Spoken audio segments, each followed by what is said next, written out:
자, 상속세 이야기입니다. 이 상속세 관련해서 논란이 계속 있었는데 그게 어찌됐든 1차 결론은 났습니다. 최상목 경제부총리가 상속세 종부세 개편안에 대해서 7월에 세법 개정안 포함해서 검토하겠다 하면서 이번엔 좀 전체적으로 좀 개편안 말씀드릴 테니까 조금만 기다려주세요 하면서 이 상속세가 24년 동안 안 바뀌었는데 이게 진짜 바뀌나 했었습니다. 근데 그게 세법 개정안이 발표가 됐죠. 근데 이 세법 개정안을 보고 나서 의견이 분분합니다. 왜 그러냐면은 이 정도 바꾸는 것도 쉽지 않다. 잘했다라는 의견이 좀 일부 있고요. 또 이거 하려고 뭐 그렇게 뜸을 들였냐? 라고 하면서 실망하고 있는 분들도 꽤 많고 이게 약간 좀 이렇게 서로 지금 약간 양분되어 있는 상태입니다. 사실 이 세법 개정안이라고 얘기했지만 사실상 감세를 하는 부분이 많아요. 그러다 보니까 이거 감세하는 게 맞냐 하는 분들 또 반대로 이 정도는 당연히 하고 더 해야지라는 분들이 지금 싸우고 있는 아주 민감한 주제입니다. 자, 그래서 이 세법 개정안 상세본을 제가 봤는데요. 이게 총 183페이지입니다. 그러니까 이게 엄청나게 많은 게 바뀌어요. 근데 그 중에서 가장 핵심이 상속세,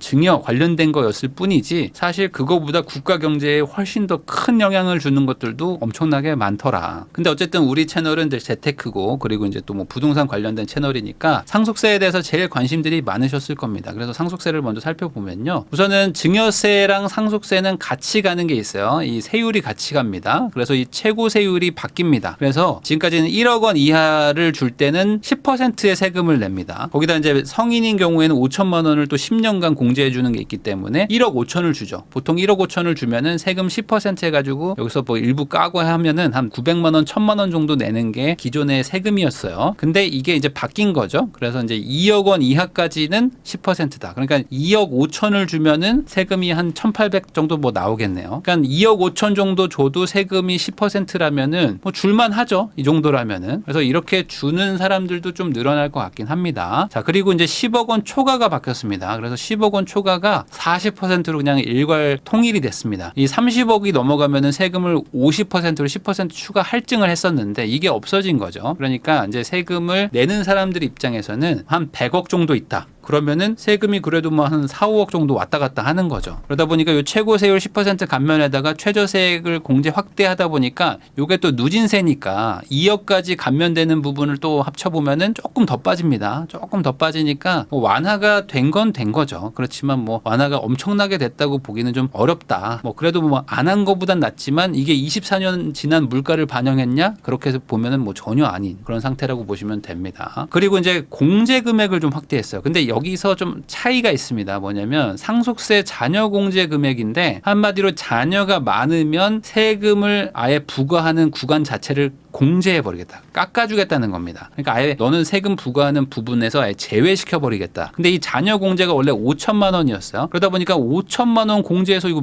누구 코에 붙이냐. 약간 이런 얘기를 한 적이 많았습니다. 왜 그러냐면 이게 5천만 원 기준도 아주 옛날 기준인데 지금은 물가도 많이 올랐잖아요. 근데 인당 5천만 원 깎아주고 나머지에 세금 때리겠다. 아니 근데 5천만 원 너무 적잖아요 하면서 이거 좀 늘려야 됩니다 했는데 이번에 좀 과감하게 5억으로 그러니까 10배가 늘어난 거예요. 10배를 늘려줍니다. 그러다 보니까 이제 자녀가 둘 정도만 돼도 이제 꽤 많은 금액을 공제하는 거예요. 한 10억 정도를 공제하고 나머지 재산에 대해서 세금을 매기는 거죠. 근데 아이가 3명이다. 그리고 요즘에는 60대, 70대이신 분들, 70, 80대이신 분들 이런 분들은 또 자녀들을 좀 꽤 많이 낳은 분들도 있어요. 집에 삼형제, 3남매 그리고 더 나이 많으신 지금 8, 90대 이런 분들은 자녀가 4명, 6명인 분들도 있잖아요. 그런 것들을 고려하면은 자녀 공제로 조금 이득을 보는 분들도 좀 있겠다. 그래서 다자녀를 유리하게 만든 거는 결과적으로 지금부터 아이를 많이 낳으면 상속에 대해서는 우리가 확실하게 면제를 해주겠다라는 의도가 좀 보이긴 하죠. 근데 이게 이렇게 생각해 보시면 조금 애매한 부분이 있습니다. 뭐냐면 2000년도에 그때 상속세 바뀔 때는 아파트 가격이 평균적으로 한 2억 정도 했다고 보시면 됩니다. 서울 아파트가 한 2억 언저리였어요. 근데 2024년 지금은 서울 아파트가 평균적으로 한 10억 정도 한다고 보시면 됩니다. 그러니까 단순히 생각해도 한 5배가 늘었어요. 예전에는 서울 아파트를 한 채 사줄 정도는 내가 애들한테 주고 가도 되는 거 아닙니까? 라고 약간 논리가 있을 수는 있었죠. 왜냐면은 이제 그래도 자식들한테 집 한 채는 해줘야지 라는 게 약간 우리나라 사회적 정서란 말이죠. 그래서 이게 아까 말한 대로 공제가 1억까지 그러다 보니까 성인은 5천만 원 공제도 있고 거기다가 1억 줘봐야 배우자야 세금이 10%고 뭐 이런 것들을 따져보면은 증여를 하거나 상속하면서 웬만하면은 상속세를 잘 안 냈었단 말이죠. 근데 지금은 이게 10억이야. 그러니까 아파트 한 채는 사주고 가도 되는 거 아니야? 라고 했을 때 이거는 줄 수가 없는 거죠. 왜냐면 세금을 이제 엄청나게 내게 되니까. 그래서 요 집 한 채를 주자라고 생각해서 아마 5억 정도로 잡은 게 아닌가라고 추정을 합니다. 그렇죠. 자, 그러다 보니까 이제 자녀가 많을수록 세금이 많이 줄어드는데 상속 재산이 만약에 25억이 있다. 근데 이제 배우자가 있고 자녀 1, 2, 3인 경우에는 기존에는 상속세를 4억 4천 내는데 자녀가 한 명은 있는 분들이 많죠. 그러면 이제 3억 5천으로 거의 9천만 원이 줄고요. 자녀 둘인 집들도 많습니다. 지금 70대, 80대이신 분들은 그러면 1억 7천으로 많이 줄죠. 자녀가 셋인 경우에는 세금을 거의 내지 않는 수준으로 내려갔다고 보시면 될 것 같고요. 45억이면은 자산이 많으신 건데 이 경우에도 상속세가 많이 줄어듭니다. 그래서 이렇게 따져보면은 아이가 한두 명만 돼도 상속세를 걱정하는 수준까지 가기가 쉽지 않다. 라고 보시면 될 것 같아요. 자, 근데 증여세율도 같이 변경됐다고 했잖아요. 근데 증여의 공제는 바뀐 게 없습니다. 그래서 결혼할 때 조금 줄 수 있는 거, 그다음에 이제 성인 됐을 때 10년에 5천만 원, 미성년자는 10년에 2천만 원 공제하는 게 여전히 유지가 되는 것 같아요. 자, 그러면 이제 고민을 좀 해봐야 됩니다. 왜냐면은 기존에는 어차피 세금 똑같고 별 의미가 없기 때문에 증여를 하자라는 게 더 유리했다면은 지금은 좀 애매할 수도 있는 거죠. 내가 자산이 얼마나 많은지, 그리고 그 자산을 어떻게 끌고 갈 건지, 뭐 종류에 따라서 증여가 유리할 수도 있고 상속이 유리할 수도 있고 좀 애매하게 달라진 것 같아요. 그냥 일반적인 그냥 평범한 사람들의 경우에 말하는 거죠. 상속세만 있는 게 아니라 다른 것들도 많이 바뀌는데 우선은 이런 게 있어요. 결혼 세액공제. 그래서 이제 결혼을 하실 분들은 이제 국가한테 축의금을 받을 수가 있다. 25년 1월 1일 이후부터는 국가가 100만 원을 줍니다. 그러니까 이게 50만 원, 50만 원 주는 거니까 둘을 합쳐가지고 100만 원 준다. 국가한테 뭐 100만 원 받으면 뭐 좋은 거지 뭐. 이건 뭐 준다는데 뭐 안 받을 필요는 없잖아요. 그러니까 혼인신고 하라 이겁니다. 혼인신고 좀 해줘. 100만 원 줄게 라는 거고요. 자, 혼인에 대해서 1세대 1주택 특례 적용 기간도 좀 늘려줍니다. 그래서 지금은 이제 혼인 전에 각자 집을 샀어요. 근데 둘이서 혼인신고 하잖아요. 그러면은 2주택자가 되는데 일시적 2주택으로 간주합니다. 그래서 5년 동안은 각자 팔아도 그냥 1주택으로 취급을 해주는데 이거를 10년으로 늘려줍니다. 그러니까 사실상 10년이면 엄청 긴 거예요. 그러니까 내가 결혼 혼인신고 해라 해가지고 10년간 가지고 있어라. 그러면은 둘 다 비과세 되는 거 아니냐 하면서 혼인신고 많이 하세요. 왜? 우리나라는 혼인신고를 해야지만 아이를 낳는 나라다 보니까 혼인신고 안 하고 결혼 안 하고 그냥 동거나 뭐 이런 정도로만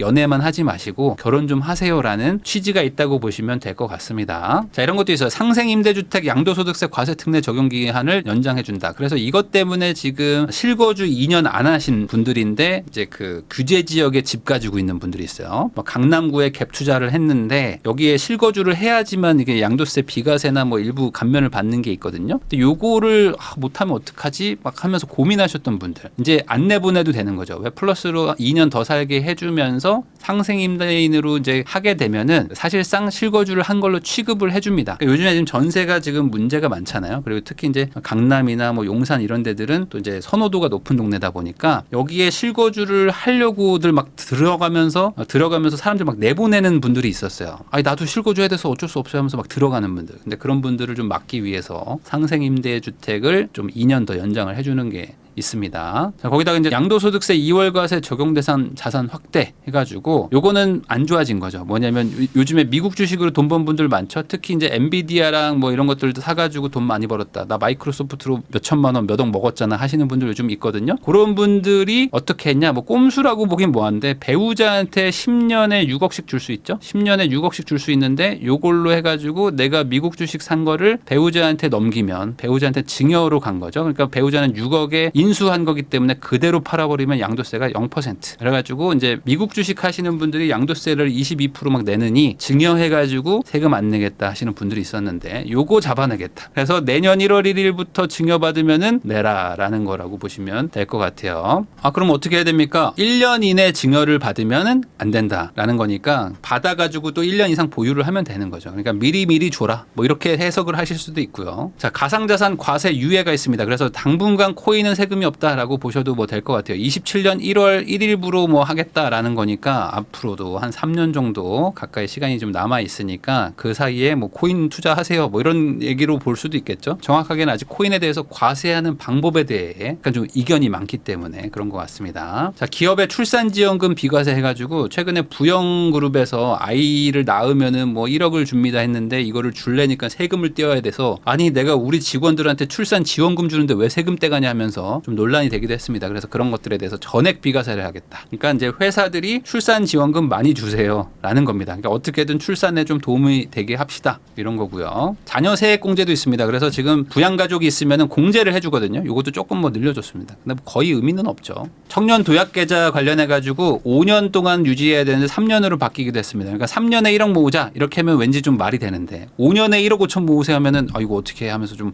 부담되지 않습니까? 그러니까 이것도 조금 줄여줬다. 자, 그래서 결과적으로 지금 대다수의 국민은 상속세를 내지 않는 상황으로 갈 것 같긴 합니다. 지금 어떤 자산 구조나 이런 걸 봤을 때 거의 대다수는 상속세를 내기가 쉽지는 않다. 그러면 이게 잘 바꾼 거냐라고 생각하실 수가 있는데 사실 상속세가 문제다 아니다를 얘기할 때는 뭐 10억, 20억 있는 사람들의 상속세를 가지고 걱정한 게 아니었어요. 기본적으로 막 100억, 200억, 1000억, 1조 이렇게 아주 돈이 많고 막 기업을 운영하는 그런 오너 가문들이 세금이 너무 커가지고 회사를 막 사모펀드에 팔아버리고 그 돈을 가지고 이민을 가고 뭐 이런 것들이 문제가 되면서 안정적인 직장들이 막 사라진다. 그래서 국가 경쟁력이 안 좋아진다는 걸 문제를 삼았던 거죠. 그러니까 결국에 이 낮은 수준 자산의 세금이 문제가 아니라 아주 고액 자산가들의 세금이 감면되냐 안 되느냐가 핵심이었는데 기존의 구조는 회사를 잘 운영해가지고 국가한테 절반 이상 갖다 주고 죽어라 라는 제도가 상속세였습니다. 그러니까 회사를 키울 이유가 없는 거죠. 회사를 키워봐야 결국에 국가한테 반 이상을 줘야 되니까. 그러니까 이걸 회사를 안 키우고 어떻게든 회사를 쪼개고 인적 분할, 물적 분할하고 뭐 일감 몰아주기 하고 회사 거꾸로 만들어주고 막 순환 출자 구조 만들고 배당 안 하고 막 뒤로 비자금 만들고 아주 난리가 났었던 게 이렇게 국가 제도 자체가 이상해서 저는 그런 것도 많다고 보거든요. 근데 이게 해결됐느냐? 안 됐다. 그래서 지금 한국의 부자들 1200명이 빠져나간다 하는데 이게 지금 세계 4위 수준이라고 합니다. 왜냐면 아까도 말했듯이 지금 뭐 재산이 2, 30억 있는 사람들이 걱정하는 게 아니고 그런 사람들이 이민 가는 게 아니고 200억, 300억 있는 사람들은 많이들 나가고 있어요. 준비하는 분들도 많고. 그럼 이 사람들이 그 돈 들고 나가면은 뭐 우리나라 뭐 부자 나가도 상관없어요라고 말하시는 분들도 많겠지만 아니다. 그게 결국에 사모펀드 뭐 해외 그런 자본에 막 팔아가지고 그게 또 구조조정하고 막 기업 경쟁력 높인다고 하면서 막 회사 막 쪼개고 하면서 회사가 막 공중분해되기도 하거든요. 그래서 이게 앞으로 더 심해질 텐데 이게 이번에 좀 개선이 되나 했는데 아쉽게도 안 될 것 같다. 지금 10% 정도 감면해가지고는 이 증가세를 막을 수는 없을 것 같고요. 뭐 동남아, 뭐 싱가포르라든지 뭐 홍콩 이런데 아예 상속세가 없는 곳으로들도 많이 가고 그리고 이제 뭐 북미로도 많이 가고요. 뭐 하다못해 태국으로도 갑니다. 태국은 이번에 상속세가 조금 생겼는데 생겨서 5%거든요. 그러니까 그런 데로 가가지고 증여 상속 다 하고 그 다음에 나중에 손자 때 돼서 한국 들어오면 되지 뭐 이런 식으로 가는 분들도 많기 때문에 이거를 계속 이렇게 이거에 대해서 뭐 부자 감세를 얘기하고 하면은 국가 경쟁력 감소는 좀 필연적이고 이 주가도 안 올라가고 뭐 코스피 코스닥도 지지부진하고 이런 사회적인 문제가 많은데 이거에 대해서는 좀 사회적 합의가 잘 안 되는 것 같긴 합니다. 자, 그래서 아까 말한 대로 183페이지의 개편안이 나왔고요. 그리고 이거를 또 오해하시는 분들이 세법 개정안 정부가 발표했으니까 되는 거 아니냐라고 생각하실 수도 있는데 우리나라는 삼권 분립의 나라죠. 그러다 보니까 정부는 행정부 운영을 하는 것이고 법은 입법부 국회가 바꿔야 되는 겁니다. 그래서 이거에 대해서 잘 정리해서 국회로 저희가 토스를 할 테니까 국회에서 통과시켜 주세요가 지금 정부의 그런 방향인데 될 것이냐? 쉽지 않다. 왜 그러냐? 부자 감세 논란이 지금 갑자기 뜨겁게 재점화가 됐습니다. 그래서 뭐 부자들한테 이렇게 세금을 깎아주려고 하냐고 하면서 지금 야당에서 반대를 하고 있어요. 그래서 상속세 감세 정부안에 대해서 국회에서 수정을 할 것이다. 야당은 부자 감세 반발하고 있다. 그래서 지금 뭐 상속세 깎아주는 거, 자녀 공제액도 너무 크다. 그리고 이제 여러 가지들 막 지금 아까 말한 것들 너무 감면액이 크다. 지금 가뜩이나 지금 세수 부족인데 부자들한테 세금 안 걷으면 안 된다. 이런 얘기들이 또 다시 나오면서 아마 꽤 많은 부분이 칼질도 되고 아마 통과가 안 되는 부분들도 많을 것이다.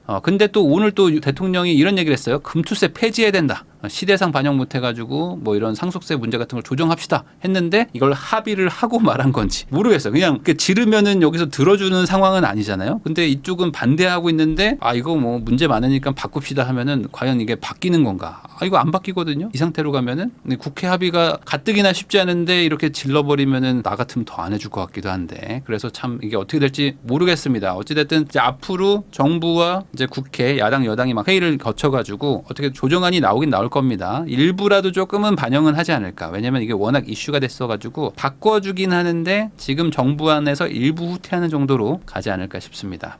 왜 그러냐면은 이게 발표하는 게 별 의미가 없어요. 그 예전에 지금 취득세도 그렇고요, 뭐 종부세도 그렇고 2년 전에 벌써 정부가 발표를 했습니다. 이 세제 개편안을 발표하면서 다주택자들 중과 좀 없애겠습니다 하면서 취득세도 12%인 거를 막 6%로 낮춰주고 이렇게 할게요라고 해서 이거 호재인데라고 생각했던 분들 많았을 겁니다. 그때 제가 이제 영상 찍으면서 이거 안 된다. 이거 말은 하지만 어차피 안 될 거예요라고 했던 기억이 나는데 요거 발표 듣고 우선 집을 사볼까요 해서 샀던 분들이 지금 많이 후회하고 있습니다. 이거 세금을 안 깎아주네? 난 샀는데 이런 생각하시는 분들도 많으니까 조심해야 된다. 그래서 제가 열심히 설명했지만 결과적으로는 그냥 안 될 것이다 라고 생각하고 어떤 선택을 하시는 게 가장 좋다. 바뀌면 좋고 안 바뀌면 어쩔 수 없지 정도로 생각하셔야지 야 이번엔 바뀌나? 라고 생각하셨다가는 진짜 아무것도 안 바뀔 수도 있습니다. 아무것도 안 바뀌고 아까 말한 감세 부분 다 빠지고 증세만 들어가고 이럴 수도 있으니까 이거에 대해서는 섣불리 판단 안 하시는 게 좋을 것 같습니다. 나중에 또 업데이트가 되면은 그때 말씀드리겠습니다.